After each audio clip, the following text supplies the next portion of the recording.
Alright, so I'm currently trying to platinum every single type of EA game that there is out there, and if I can't do it before the channel hits 1 million subscribers, then my punishment is I have to platinum Fortnite, one of the longest, hardest, and most grindy games of all time. So make sure to drop a like and subscribe. Alright, so in today's video, I got the platinum trophy on Killing Floor 3. This is the newest Killing Floor game that is released, and it also just came out a short while ago on the PS5, but it is by far the most violent game I've probably ever played in my life. If the name for it isn't a dead giveaway, you just kill things the entire time. It's actually a lot of fun, but it's also very hard. There isn't any trophy guides out there quite yet, which is kind of unfortunate because now I have to do critical thinking all on my own. There's a reason I didn't apply to my local community college and I chose this career path, and it's not a good one. But in total, Killing Floor 3 has 34 trophies, including the platinum trophy. It took me around 25 hours to platinum the game, and it has some very, very grindy trophies in this list. So, starting off the platinum grind of Killing Floor 3, the game's premise, from what I understand, is that aliens or monsters have invaded Earth and we are sent out to kill them, essentially. This game probably has some of the least actual story out of any game I have played recently, but I low-key kind of love that. It literally does not try at all to make a story happen, and you just kill stuff. Very simple and very straightforward. But there is a bit of a tutorial showing you the basics of how the game works. You pretty much get thrown into a map either solo or with other players, and you have to survive a few waves of enemies, getting progressively harder up until the ending boss fight, which is obviously the cherry on top of misery, gore, and fun times. And that's basically the game. The real depth of it, however, is the varying loadouts you can choose to use, the guns, abilities, extensive skill trees, all of which require lots of time to grind out, hence the length of the platinum being triple that of Mind's Eye, another great game I just finished on the channel a few days ago. But back to the game today, the tutorial is very basic and only had one real wave of enemies come after you before you were basically finished with. Now, as I said earlier, Killing Floor 3 has both solo and multiplayer modes. However, for the purpose of platinuming this today, you really should only play the multiplayer for the majority of your time, because there's a trophy called Survival of the Fittest from surviving 25 multiplayer matches total, which takes a very large chunk of time, especially if you die often like I did. So I just kind of threw myself into the fray playing some ordinary multiplayer with people. I wasn't really going for any trophies in particular, but there also really isn't any generic combat trophies to begin with, and most of them are very cumulative as you play. The first trophy I did get, however, was called Spread the Wealth from just giving 500 DOS to people, and this is the currency you get from killing enemies, surviving, just anything really. It can then be used to buy upgrades as you play in the waves, but like I said, most trophies are very cumulative, and that stayed true because my next one was just from completing a survival match. Now, at first I was actually playing the weekly map so I could get a trophy done from that, and I also had this game on hard difficulty because I didn't really know how you could change it, so I, did not succeed that much. It maybe wasn't the smartest idea to go in balls deep on hard difficulty as a level 1, but that's on me. And unfortunately, even the Killing Floor 3 tryhards couldn't carry the team to the W, so we died very gracefully. But this trophy from completing a match did still pop because technically we did complete the match despite getting our dicks eaten by the enemy creations. Now, before getting any more trophies, I did run it back in this mode and I had a near identical outcome happen. But bro, we lost when the boss was at like 1 HP, and I remember myself getting a tad bit frustrated seeing this. Nothing like raging on a game that you just purchased an hour earlier, am I right? Anyways, back in the lobby, I actually upgraded some stuff I had because I both figured out where that was, and I also realized that maybe if I helped my team out a little bit more, we would have a better chance of not getting fucked. So I upgraded a skill for the first time, which was a trophy. Then I crafted a weapon mod, which upgrades your weapon stats for another trophy. And I also customized the weapon as well for, yup, you guessed it, another trophy. I then hopped back into the weekly rotation queue, and I'm gonna be honest, all that upgrading didn't do jack. Yeah, I was still banished to the cuck tier to watch after my death. I can't believe Puff Daddy liked this shit. But anyways, my team would also make it to the boss fight again, and we would die again during it. Turns out the boss fights in this game are actually pretty hard, who would have thought? And this is kind of bad because there is numerous trophies from beating every boss in the game on normal, which is relatively easy, then hard, and then hell on earth, which is like the extra hard mode and kind of torture. When my team did die again right here though, it pushed me to level 5 with the specialist I was using, and that then gave me a trophy. My next two trophies were then both execution trophies. Yes, you can execute the monsters in this game, and yes, it is badass. But the first one I executed was called a Scrake,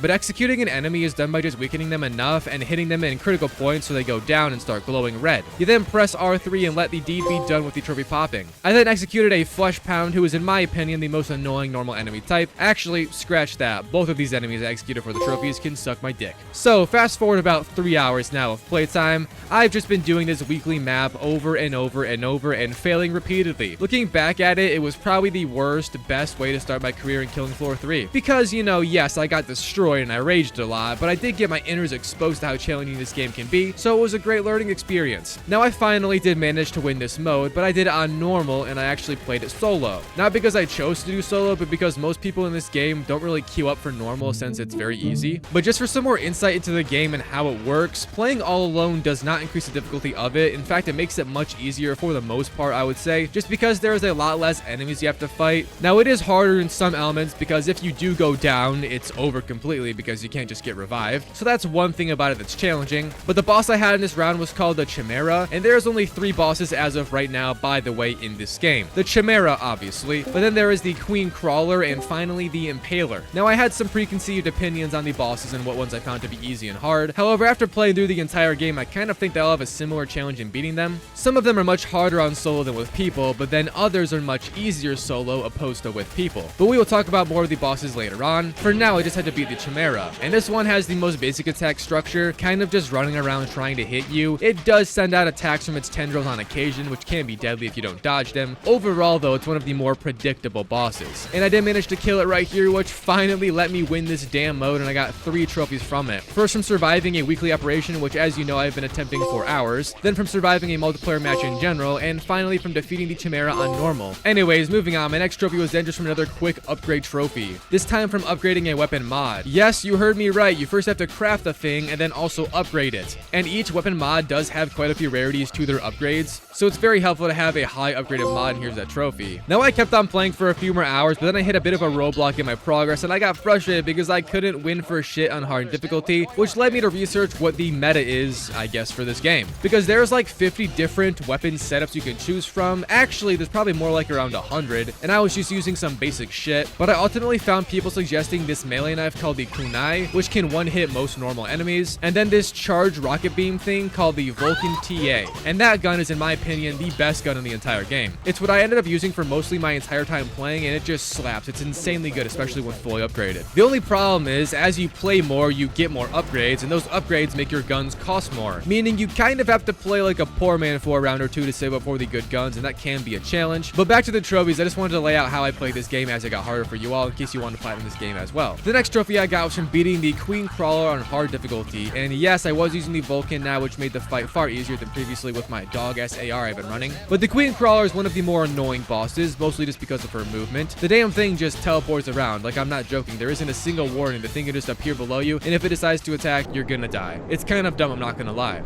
But in a full lobby, there are so many people, it kind of confuses the boss's coding, and especially with the Queen Crawler, she really isn't that bad to defeat, so here's that trophy pop. Moving on, in the next match, I also for some reason decided to farm out a few random trophies this game has. No clue why, but I got one from using a multi-tool, which is just a gadget type, and then unlocking this trap, which gave me a trophy from that. I then revived someone just one time, that's the trophy. I would have thought they would make that like 15 revives, but I guess the Killing Floor community hates reviving people, so that's kind of funny. Anyways, my last random trophy was just from unlocking an armor locker, which is a crazy clutch thing if you're dying a slow and painful death, and here's a trophy. Now, in this match, me and the squad ended up fighting the Chimera again, but I was actually on hard difficulty this time and not on normal like previously. And fun fact, by the way, about the difficulty and trophies tied to them, they do not stack at all, so you have to beat all the bosses on every difficulty in different rounds. Kind of dumb, but it's whatever. Anyways, the team took care of the Chimera very easily, and here's the trophy for beating it on hard difficulty. On the next round, I also did activate a turret for the first time, which is also a trophy pop, but I would end up unfortunately ending my streak I had going because we went against the Impaler on hard difficulty, and the Impaler on hard and multiplayer throws 3 of the boss at you. And fun fact, on solo play, still on hard difficulty, you only have to fight 1 of them, so this is literally 3 times harder, and this boss is probably the strongest one there is. So yeah, we just got fucked up is what I'm trying to say. But at this point in my trophy grind, I was just playing on hard, as you can tell, so I can get that last boss finished with that I needed to. And on some random map trying to do this, I did also get thrown into a map that had a story assignment on it, and this is like the only thing the game tries to do for a story, having random objectives kind of like Easter egg steps inside of COD Zombies, but it's much more obvious and outlined. Overall, you just have to interact with a few things, and that's it for the assignment. Then just finishing the round finishes the assignment completely, and I got a trophy, so yeah, kind of random. I would also end up dropping down to normal for a second to farm out the remaining bosses I had there for trophies, because I did do the Chimera already. However, the Impaler and Queen still remained, and the Impaler on normal and multiplayer just has 2 of them, which makes it far easier. Also, they do less damage, obviously, and that's just so funny to think because I would end up going solo near the end of this platinum, and I was on the Hell on Earth difficulty fighting the Impaler easily because in solo there is just 1 of them no matter what. It's actually stupid, but I just kept on playing normal. Didn't really have any luck in getting the Queen Crawler crawler, but I did end up getting a lot of resources for upgrades, and I got a trophy from upgrading a skill to its max tier, which is very simple and very helpful. I also upgraded a weapon mod to max tier right afterwards. I then got a trophy in another round from activating a zipline, and I believe this is my last random tool trophy of the game, I think at least, but I did end up finally getting the queen crawler boss pull and defeating it. On normal difficulty, pretty much every boss is easy to win against, and if you can't, I'm just sorry for your loss. So I did end up throwing us back into hard mode because the normal trophies are finished with, meaning there is pretty much 0 point in playing it still. But while on hard, I just needed the impaler, I believe, at this point. Before that, though, I did just survive 10 matches total, and here's that trophy pop, but I do need to do 15 more for that other trophy, like I said. Anyways, back to the game. I played for a few more hours before beating the impaler on hard, and I don't even know if I can say that I did it. It was entirely my team of PC sweats who did. And being a poor little console player on this game, when you match with a high level 20, almost 30 PC player, you just know it's gonna be a good round. Shout out to the carries who defeated this boss as I washed with angst, and here's that trophy pop. A little bit later, I also did reach level 15 with my specialist I was using. I think her name is Firebug if I remember correctly. Sorry, it's been a few days since I played this game, and I have early onset dementia. I'm getting older, chat. But my next 3 trophies in this game were all, and I'm not kidding, from defeating every boss on Hell on Earth difficulty, the hardest mode in the game. It makes almost anything able to kill you, and I would end up dying in the first wave countless times. It was crazy, kind of sad even.